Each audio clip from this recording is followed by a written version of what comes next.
noite.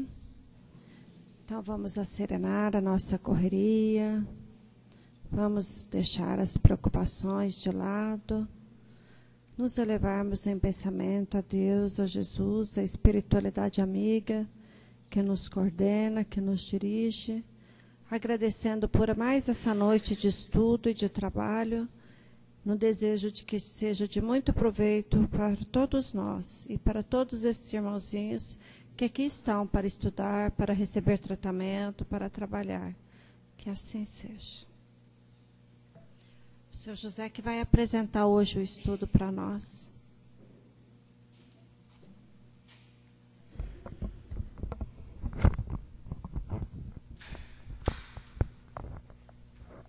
Boa noite a todos. Hoje nós vamos falar sobre um tema um pouco diferente. Nós vamos falar sobre a dependência química. A dependência química, aliás, a gente fala sobre, sempre que fala sobre dependência, a gente lembra do que é o uso de drogas. Que a droga mais usável e mais fácil de se usar é o álcool. O álcool é o que abre a porta para todas as outras drogas, inclusive o crack, a maconha, a cocaína e outras mais. Certo? Então, fiz uma pesquisa e a gente está vendo o que é a dependência. Dependência de drogas é doença. Muitas vezes a gente fala sobre a dependência e vê alguém fazendo uso de bebida alcoólica ou crack, essas coisas, e vê a pessoa na rua caído e a gente pensa que o cara é um vagabundo, que o cara é um mau caráter. E não é nada disso. Às vezes é uma pessoa até muito boa que tem essa dependência, que é um doente. Toda dependência é doença, certo? Olha, não é falta de vergonha e não é fraqueza de caráter. Por que dizem que é uma doença? Porque tem sintoma e percurso previsível. Porque lentamente destrói a vítima. Toda dependência, ela vai destruindo as pessoas, tanto física como espiritual, emocionalmente, mentalmente. Ela destrói o indivíduo. Ela não deixa nenhum vestígio assim de bem-querer, de amor. Porque a pessoa vai perdendo todo essa, vamos dizer, esse conhecimento que ele tem do que é o amor, do que é a espiritualidade. Por que o dependente não controla a progressão? Porque se não for tratada é fatal. E que tipo de doença é? Ela é primária, progressiva, crônica, incurável, tratável. Tem uma maneira de se tratar essas doenças, que a gente fala de dependência. Uma das maneiras que a gente conhece é ajuda mútua, ajuda de grupos, certo? E que é a maneira mais, eu acho que mais saudável de ser tratada. Porque em grupos, um começa a conhecer o problema do outro e começa a buscar a sobriedade, certo? Tenho aqui uma conceituação do que é dependência. É estar sujeito, subordinado, estar sob o domínio de algo ou alguém. Química, substância química, psicoativo, capaz de alterar o estado de humor. Por que a gente busca a dependência de álcool e outras drogas? É exatamente para mudar o humor, mudar a vontade, dar coragem, certo? Porque eu lembro bem, quando eu comecei a fazer o uso de álcool, eu fiz uso de álcool para me mostrar que era homem, que não tinha timidez para poder tirar uma moça para dançar, alguma coisa nesse sentido. Foi por isso que eu busquei a ajuda de álcool, certo? Ledo engano, né? Não precisava nada disso. A dependência química é uma doença? Ela é primária. O organismo predisposto é um erro pedagógico, o uso de química, ou de álcool, cocaína, essas coisas. Ela tem sequelas, ela tem uma evolução crônica, é incurável. A dependência, ela é incurável, ela não tem cura. Isso, a Organização Mundial de Saúde já declarou isso. Então, ela não tem, a dependência não tem cura. Ela estaciona, para. Eu, por exemplo, já faz algum tempo que eu estou sóbrio, que eu não faço uso de bebida alcoólica, mas se você passar no boteco, tomar um pequeno gole de bebida, aí já não tenho mais controle, eu perco o controle. Então a doença ela não tem cura.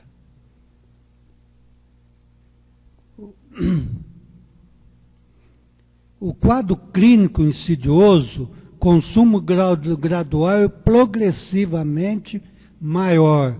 A gente não começa tomando 1 litro.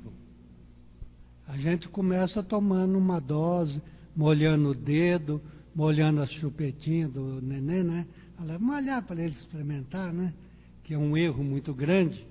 Então, a doença, ela começa, tem esse início, certo? O principal sinal são sintomas, perda do controle do consumo, deterioração progressiva, físico, mental, espiritual, fatal, 100% de mortalidade, certo? História natural da dependência química. Conceito.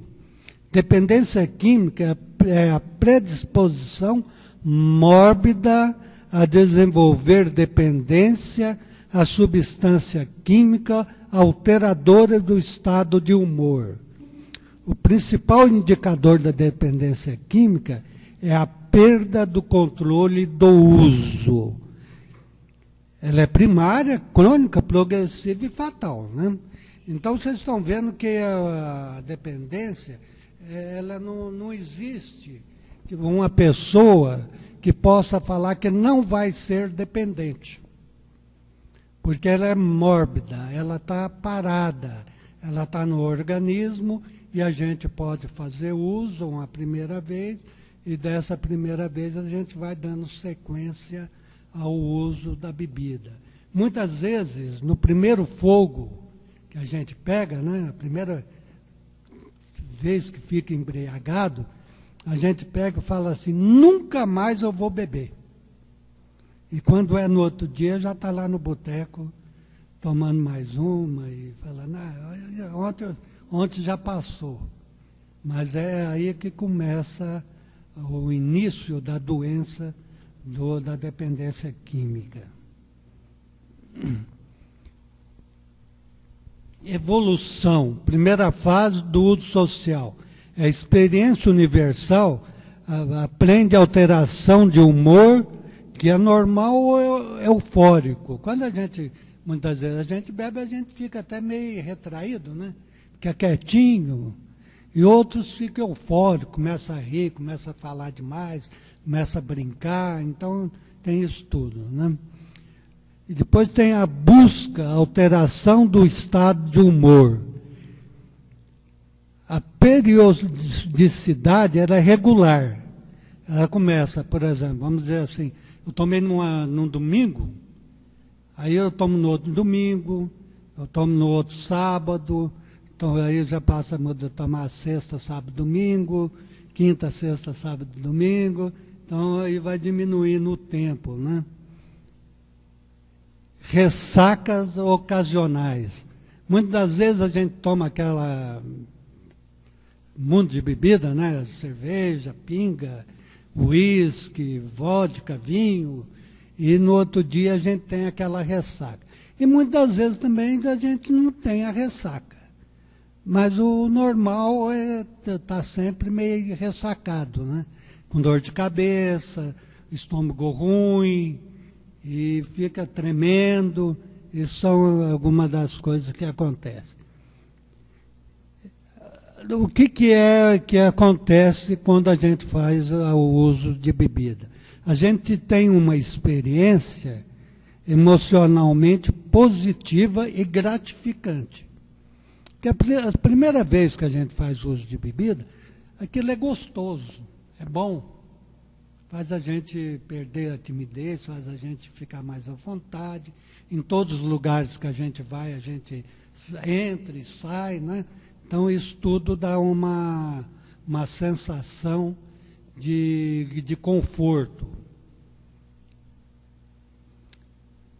E a gente acha que há sempre vantagem no uso, o que é o contrário, né? Não tem vantagem nenhuma em usar a bebida. A manifestação da dependência. Aí começa aquilo que eu já estou falando com vocês, que é doses cada vez maiores. A gente começa a tomar um pouquinho e depois vai aumentando, né? Vai tomando cada vez mais. Busca normalizar o estado de humor, aquele estado depressivo. Às vezes a gente está deprimido, meio triste, né? Vou tomar uma para melhorar, vou tomar uma para poder ficar mais alegre, para poder conversar. E depois, quando acaba aquela euforia, aí vem a depressão de novo. Então começa a mesma coisa, né? Lapso de memórias. Quantas vezes a gente no outro dia não lembra do que a gente fez no dia anterior?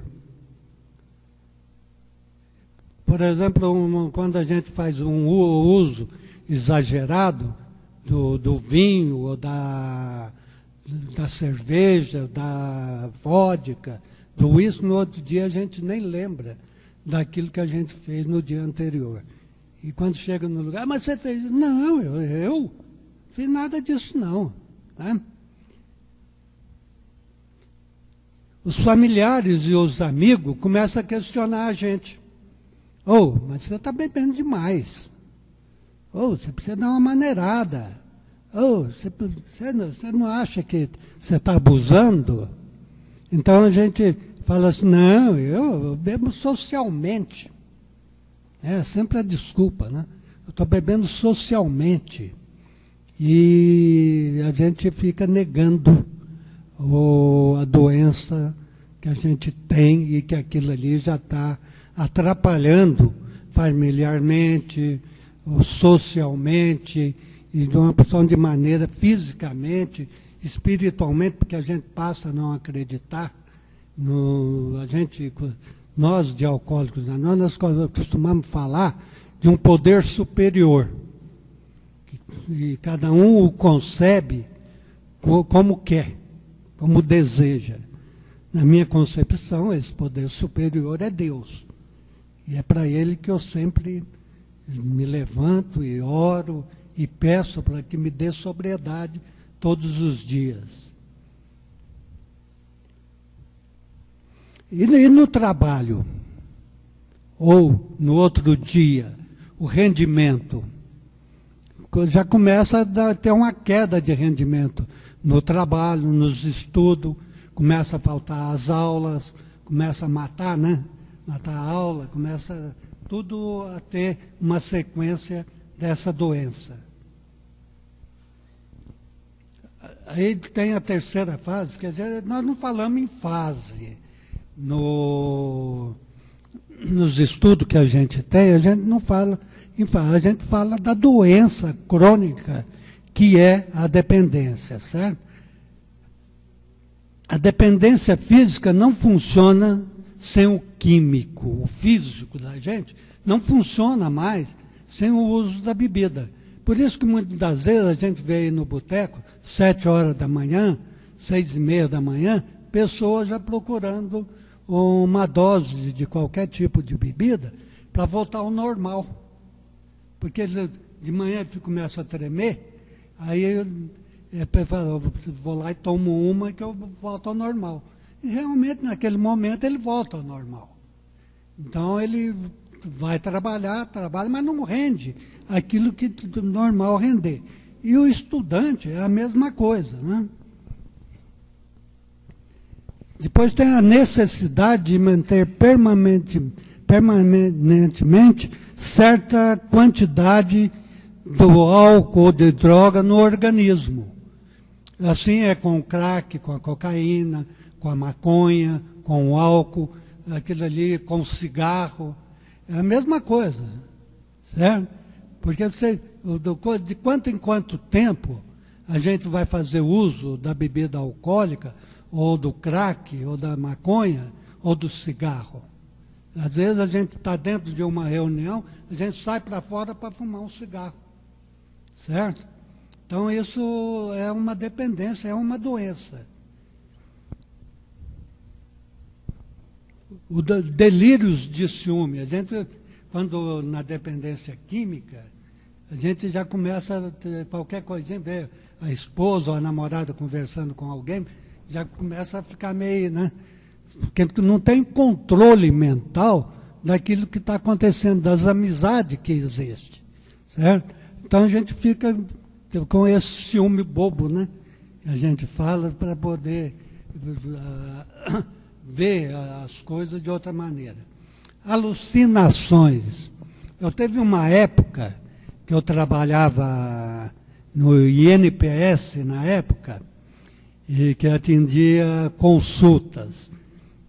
Quantas vezes chegava pessoas, dependente químico, lá para ser atendido pelo Dr. Lebon, Dr. Rubens, pegando bichinho na parede. Eu ficava feito doido, procurando. Não, vai me pegar, o outro. Eram alucinações. E essas pessoas tinham que ser internadas para poder desintoxicar e tomar medicamento pesado para poder voltar ao normal, certo? Profunda depressão do humor. A pessoa fica depressiva. A gente costuma falar que essa depressão ela é alcoólica ou do dependente químico, porque quando a gente passa algum tempo sem fazer o uso da bebida alcoólica ou de alguma substância química, a gente fica meio afastado, começa a afastar das pessoas, começa a ter crises depressivas. Então, isso aí começa já, logo em seguida vem, que é o isolamento. A gente começa a se afastar das pessoas, certo? A autoestima. Quem bebe ou quem usa droga perde a autoestima completamente. É isso que a gente vê nas pessoas com a doença do alcoolismo ou da dependência química, que fica semanas sem tomar banho, fica semanas sem fazer higiene bucal, e isso tudo é consequência do alcoolismo ou da... Melhorou?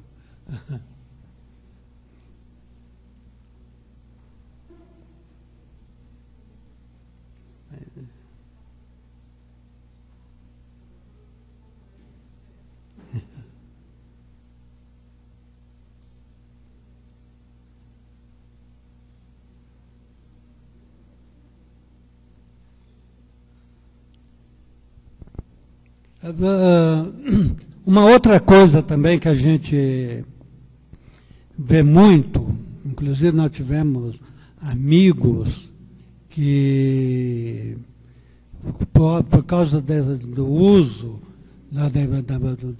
da química, cometeram suicídio.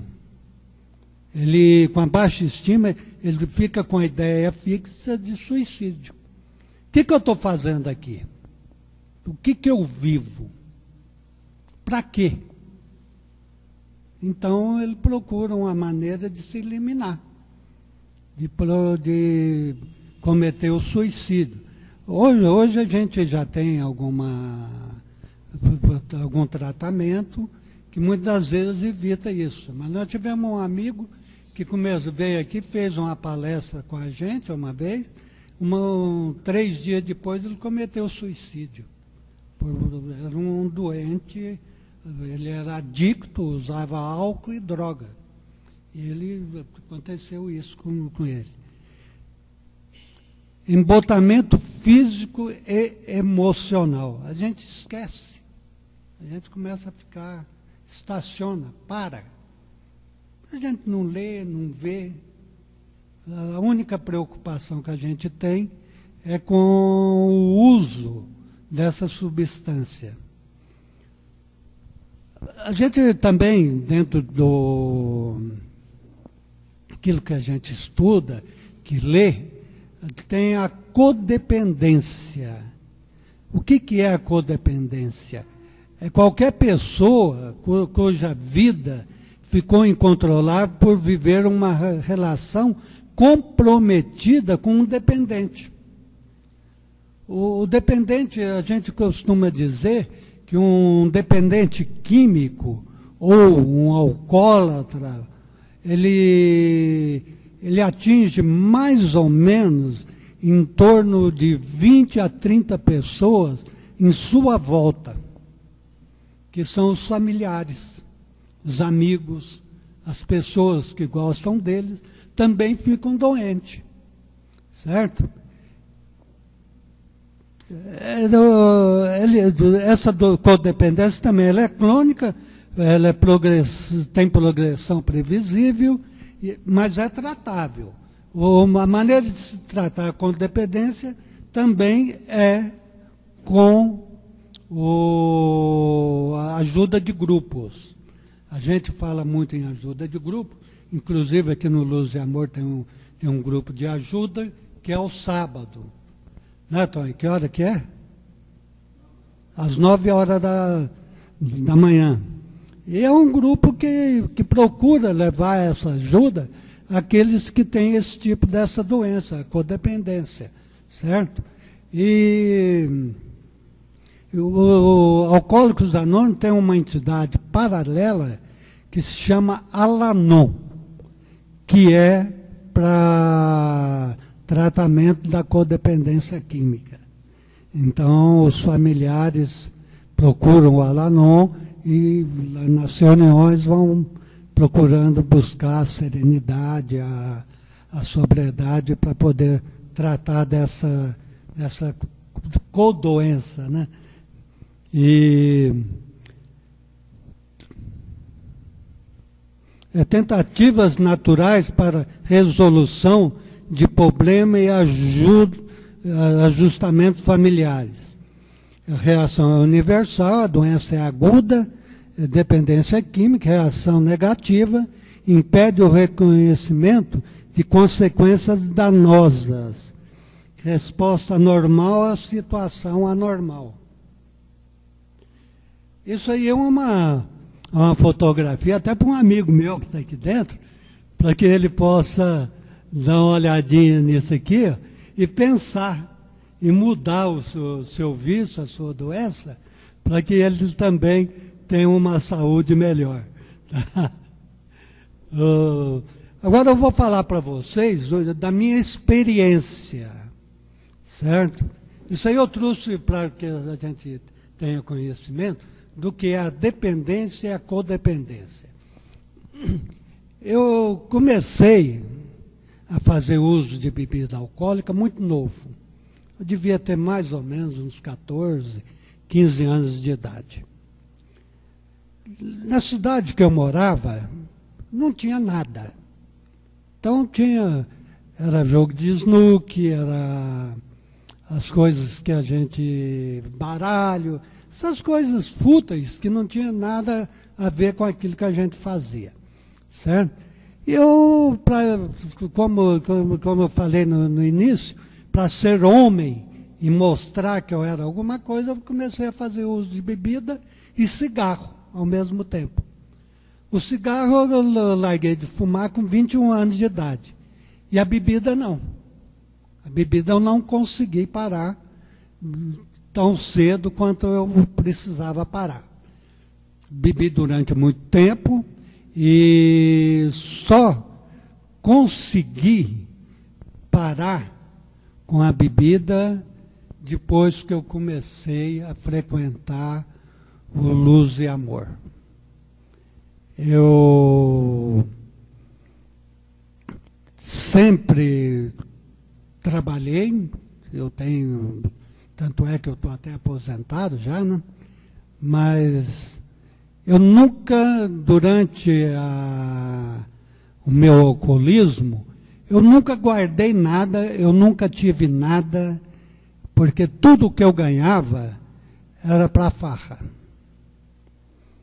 E não tinha nenhum amor por ninguém. Não conhecia verdadeiramente o que era amar. Quando eu comecei a namorar minha esposa, eu casei e falei, bom, agora eu vou beber só final de semana. E realmente, há algum tempo, eu bebia sábado e domingo, bebia em casa. Aí depois eu já comecei, aquilo que eu falei no começo, comecei a beber a sexta-feira, aí eu bebia na quinta, na outra semana eu já começava na quarta, e depois eu peguei e falava, já que eu bebi a semana inteira, eu vou emendar tudo, bebi a semana inteira, e mentia. Minha esposa chegava em casa, falava, Zé, você bebeu? Não, não bebi nada não. Vou beber? Eu só bebo aqui dentro de casa. Mas no boteco eu já tinha tomado uma porção. Certo? E com isso, eu fui ficando cada vez mais doente. Eu tenho sequelas físicas que me deixaram marcas. São marcas profundas. Eu sou um diabético precoce. Eu tive que fazer cirurgia de catarata nos dois olhos precocemente. Tive uma pancreatite aguda, que eu quase morri, pancreatite alcoólica, segundo os médicos. E fiquei 15 dias internado, tomando líquido, canudinho, porque eu não podia mexer. Fiquei 1 ano fazendo dieta e procurando me curar da pancreatite. Durante esse 1 ano, eu não pus uma gota de álcool na boca. Mas a doença do alcoolismo, ou da dependência, ela é tão grave que a gente pensa no álcool ou na droga 24 horas por dia. Todos os dias eu pensava, o dia que o médico me der alta, eu volto a beber. O dia que o médico me dá alta, eu vou para o boteco. E fui no médico, depois de 1 ano, ele pegou, virou para mim e falou, olha, você já não tem mais nada da pancreatite, você está curado. Mas se você voltar a beber, você pode ter uma recaída, e essa recaída pode matar. Certo? Eu peguei e falei, uai, doutor, mas não posso tomar nem uma cervejinha? É a pergunta do alcoólico. Todo mundo que chega no consultório, chega lá e fala assim, ó, doutor, mas não posso tomar nem uma cervejinha, nem um finalzinho de semana? O médico, lógico, vai falar, não, um copinho, experimentar um pouquinho, você pode. Eu falei, bom, já que ele falou que eu posso experimentar um pouquinho, eu fui para o boteco, bebi quase 1 litro de vodka. Então, voltei tudo de novo. Por isso que a doença da dependência, ela não tem cura. A gente tem uma programação, eu tenho uma programação, que é de Alcoólicos Anônimos, que é os 12 passos. Que o primeiro passo, a gente reconhecer humildemente que a gente é fraco e que o álcool é mais forte do que a gente. E que a gente não pode fazer uso do álcool. Então, eu não posso fazer uso de bebida alcoólica em hipótese alguma. Então, isso já está bem claro para mim, certo? E depois dessa pancreatite, eu vim aqui no centro, né, no estudo que a gente tinha aqui acho que era segunda-feira, estudo de aprofundamento da doutrina espírita. Eu vim aqui, comecei a estudar, comecei a ver, e a Aparecida, minha esposa, virava para mim e dizia: por que você não vai em Alcoólicos Anônimos? Falei: o que eu vou fazer em Alcoólicos Anônimos? Eu vou lá para quê? Eu não sou alcoólatra. Eu bebo quando quero, paro quando quero. Mas é mentira, né? E peguei e fui. O Dr. Cleomar fazia um atendimento fraterno lá no Portinari. Eu peguei e falei, Aparecida tanto insistia, eu falei assim: vou dar uma chegadinha lá. Fui lá conversar com o Dr. Cleomar, eu já conhecia ele há muito tempo. Expliquei para ele a maneira como eu fazia o uso da bebida alcoólica. Porque ninguém nunca me viu tonto. Eu nunca cambaleava. Eu bebia, o tanto que bebia, e não sentia nada, nunca tive dor de cabeça, não tinha ressaca, não tinha nada. E o doutor Cleomar falou assim: Zé, mas você bebe, acontece isso tudo? Eu falei: acontece. Ele falou: tenho uma porção de irmãozinhos bebendo junto com você. Eu falei: doutor, mas será possível? Ele falou: você está sendo sugado por espírito que desencarnado fazendo uso de bebida alcoólica. Eu falei: doutor, então como é que eu faço? Ele falou: olha, procura Alcoólicos Anônimos que você vai se sentir bem. Ele falou: dentro de um mês, você procura Alcoólicos Anônimos, dentro de um mês você volta aqui para a gente bater um papo e ver o que você achou. Esse num mês eu não procurei nada Alcoólicos Anônimos. Eu era orgulhoso, né, egoísta, pensava só em mim. Para que eu vou procurar ajuda, né? Aí voltei lá, ele virou, a hora que eu entrei na sala, ele falou: você foi em Alcoólicos Anônimos? Eu falei: não, doutor, não fui. Ele falou: então o que você veio fazer aqui? Eu falei para você ir, para você voltar aqui, para a gente conversar, ver o que você achou, o que você está vivenciando lá dentro. Você vai, o dia que você for em Alcoólicos Anônimos, você vem aqui. Eu peguei, saí de lá e procurei um amigo alcoólatra que me indicou um grupo ao qual eu faço parte até hoje, e eu fui. Mas eu fui sem querer ir. Eu cheguei lá em Alcoólicos Anônimos, em vez de eu estar junto com as pessoas, eu escondia, eu ficava num cantinho, bem retraído, bem... falava assim: o que eu estou fazendo aqui? Assisti a reunião, assisti uma, e pensava: mas isso aqui não é meu lugar. Orgulhoso, ixi. Aí fui na outra reunião. Esse amigo meu me levou em 3 reuniões. E cheguei lá, rapaz, constrangimento, aqueles negócios todinho, né? De pessoa orgulhosa. Aí eu peguei, comecei a escutar os depoimentos, a maneira que os caras encaravam aquilo.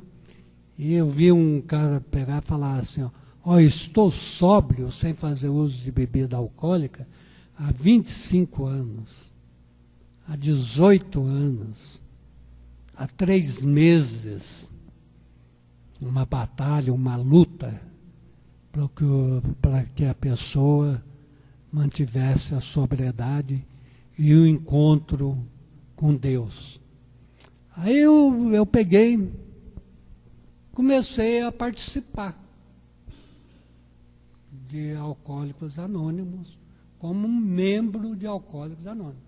Me reconheci um doente alcoólico.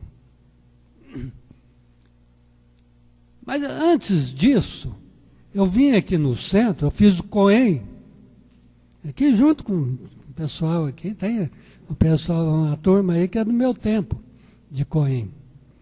Eu vinha para as reuniões, não bebia. A hora que chegava aqui sóbrio, bonito, né? Mas eu entrava aqui dentro e assistia às aulas, os trabalhos mediúnicos, saía embora. Mas a hora que eu saía lá fora, uma vozinha vinha assim no meu ouvido, né? Ô, você não vai tomar uma? Você já saiu daí, ué? Vamos lá, passa ali no boteco, toma uma. Você já vai para casa mesmo. Esse era o diálogo que eu tinha com os vampiristas, né? Que estavam ali me cutucando, falando no meu ouvido, para me poder fazer uso da bebida. Aí eu ia no boteco, eu não tomava dose pequena, eu tomava copo de vodka e tomava uns 2 ou 3 e ia embora para casa. Chegava lá, a dona Aparecida ficava brava, né? Porque eu demorava. Às vezes eu não dirigia na época, porque eu bebia, então não dirigia. Então eu tinha que pegar ônibus, pegava o ônibus e ia embora. Mas eu chegava sempre atrasado, né? Ela ficava brava comigo. Então eu pegava e falava, bom, olha, eu preciso parar com isso. E a consciência pesada. Porque como que eu vinha numa reunião mediúnica, fazia o estudo aprofundado da doutrina espírita, fazia o COEM e me entregava a bebida. Aquilo foi me preocupando. Foi por isso que eu procurei essa ajuda. E encontrei. E hoje eu estou sóbrio. Hoje eu não faço uso de bebida alcoólica e nenhuma droga. Hoje eu vivo. Um dia eu cheguei na minha casa, já tinha tomado todas, né? Olhei no espelho e falei assim, esse sou eu? Eu preciso disso? O que eu estou fazendo comigo? Para quê isso? Eu não precisava de nada daquilo. Como não preciso, hoje eu tenho uma vida, como diz aqui, uma vida normal. Uma vida de amor, uma vida de paz. Naquela época que eu bebia, eu não tinha nada. O que eu estava buscando com o uso da bebida alcoólica? Nada. Não tinha um objetivo. Eu levantava cedo, trabalhava, saía do trabalho, passava no boteco ia embora para casa. Quando não brigava com a esposa, eu procurava briga para poder ir no boteco. Que vida! Hoje não, hoje eu fico na minha casa, estou com a minha esposa, estou com meus filhos, e não tenho necessidade nenhuma de usar o álcool. Eu estou falando do álcool porque era a minha dependência. E isso ficou bem claro para mim, que o uso só me fez mal. Eu sou cardiopata alcoólico, sou hipertenso alcoólico, tudo que tiver aí de diabético alcoólico, tudo veio do álcool. Eu não precisava ter nada disso. Eu precisava ter uma vida saudável. Deus nos colocou no mundo para que a gente vivesse o amor, vivesse a paz. Eu fiz uma escolha errada. Essa escolha quase me matou. E eu continuei fazendo uso da bebida alcoólica. Acho que minha mente já estava doente há muito tempo, e até isso dá uma, vamos dizer assim, a gente cair na real. Para mim foi difícil. Nas primeira época que eu comecei a não fazer uso da bebida alcoólica, eu sonhava que eu estava no boteco bebendo. Eu me via dentro do boteco.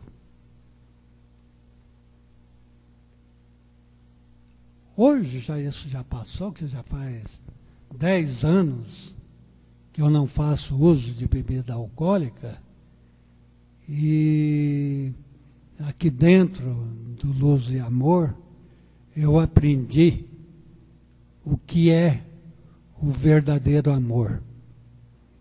Mas antes de eu ver isso, eu tive que ver uma outra coisa, aprender uma outra coisa, que era amar a mim mesmo.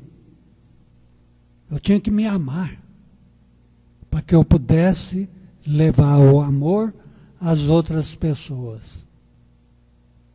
E durante esse tempo de sobriedade, eu tenho procurado fazer isso.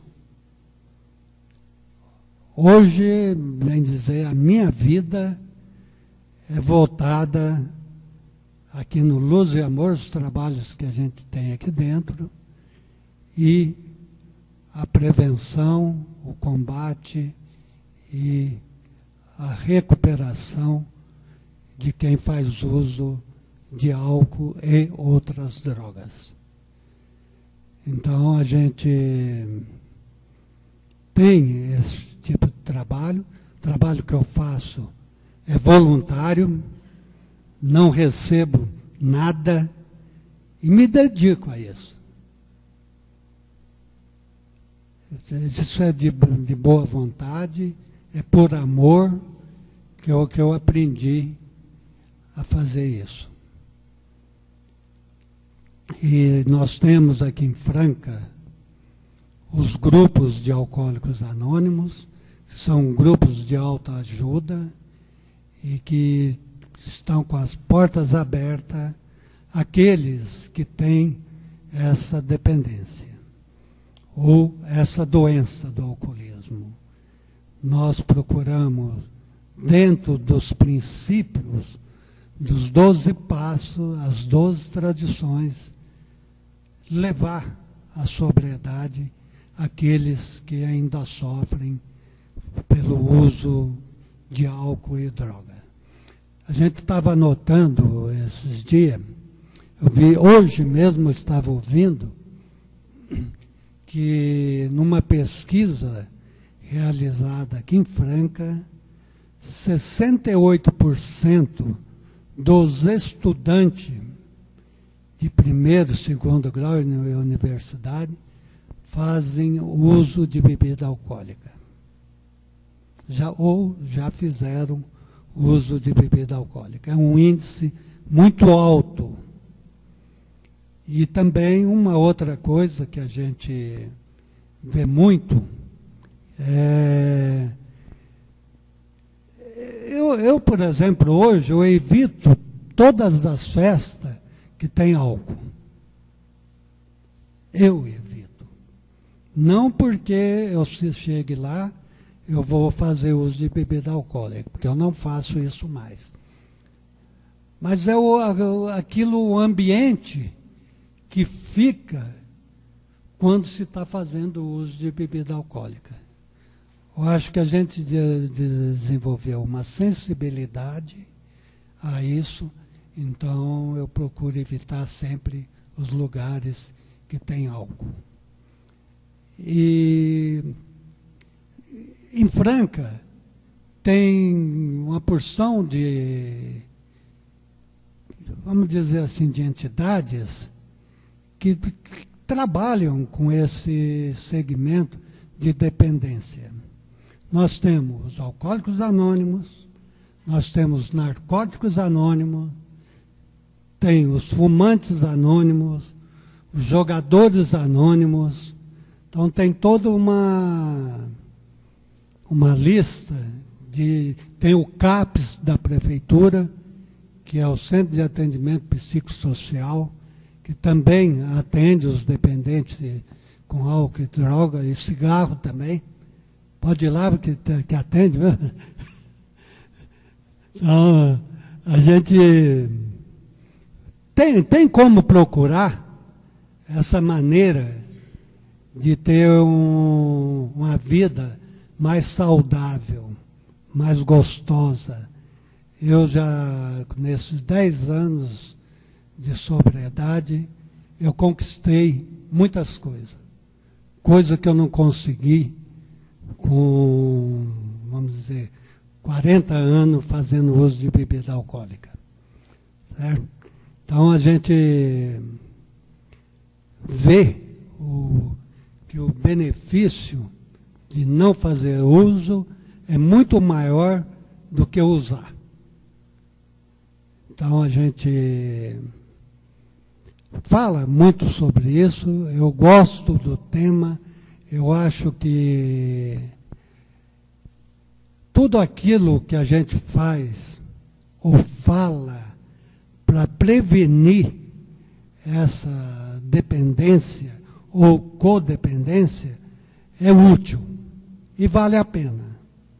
A gente está à disposição, quem quiser fazer pergunta pode fazer, a gente está aqui para responder. E não só da dependência, como também da ajuda familiar. Tá? Obrigado, boa noite. E quem quiser fazer a pergunta...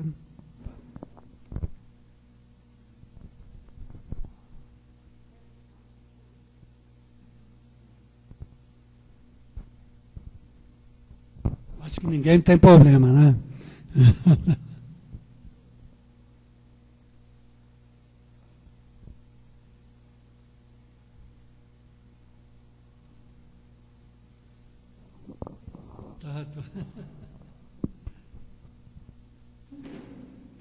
Vou tirar, viu?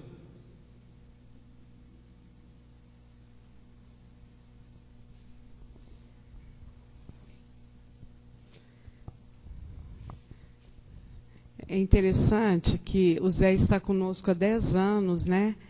E ele sempre foi muito transparente, ele sempre verbalizava, né, no início da sua dificuldade, nós nunca cobramos nada dele e convivíamos muito bem. E depois que tudo passou, que ele começou a trabalhar muito, ele tem pedido para dar essa aula no COEM. E nós sempre relutamos, né, Zé? Eu sou obrigada a falar isso para você agora. Eu ficava pensando, eu acho que não é pertinente essa aula aqui. Nunca quis. A realidade foi essa. Não que eu não valorizasse o trabalho, não é isso. Só achava que não era pertinente aqui no grupo.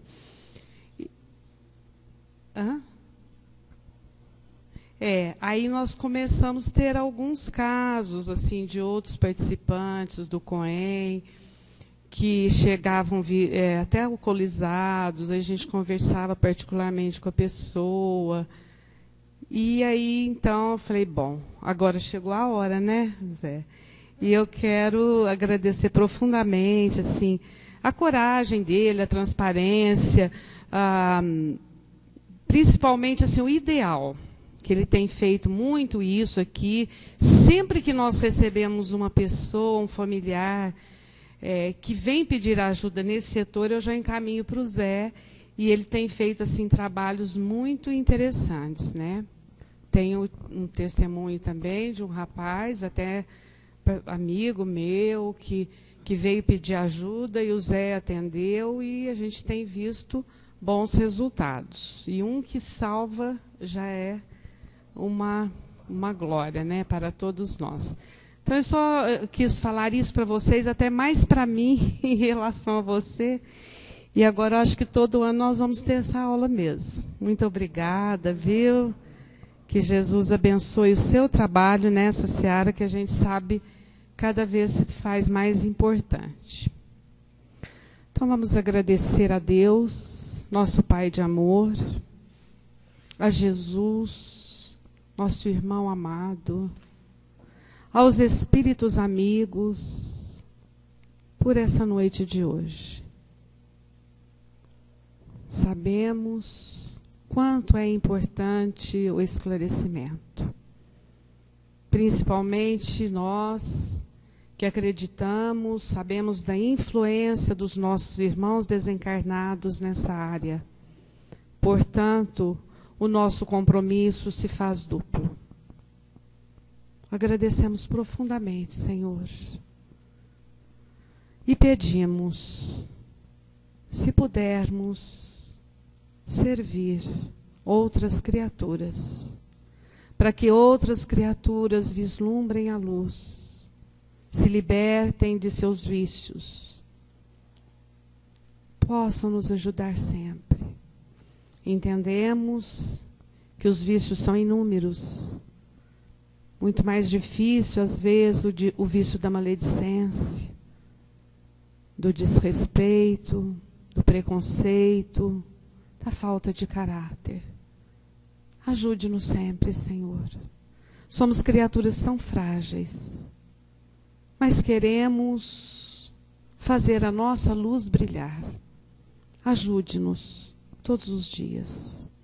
Envolva o nosso irmão, companheiro, idealista nessa seara, que tem ainda alguns anos de vida a mais, para também salvar outras vidas. Envolva-nos no teu amor. Abençoe os nossos lares. Aquelas criaturas com as quais dividimos essa experiência reencarnatória. Aquelas ainda que sabemos também envoltas nesses vícios, que elas possam ter o seu momento de luz e chegar descoberta de que para ser feliz, para ser alegre, para ser companheiro, pode também se libertar desses vícios. A nossa profunda gratidão a Deus, a Jesus, aos espíritos amigos. Que assim seja.